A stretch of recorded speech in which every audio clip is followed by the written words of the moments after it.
Want to know the best part and the worst part of a snowstorm? Wow, the best part is now. Everything looks beautiful.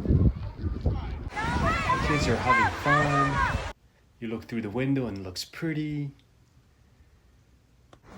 Neighbors are shoveling. I want to make a snowman. Yeah, so make one. Dude, this is the worst part. Bus is getting stuck. Traffic is jammed. Nobody's moving. Stuck. The bus stuck.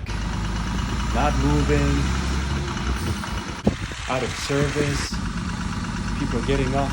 Hey, nice tips. What? If you're lucky, Glenn will give you a nice powder. And these guys are always late.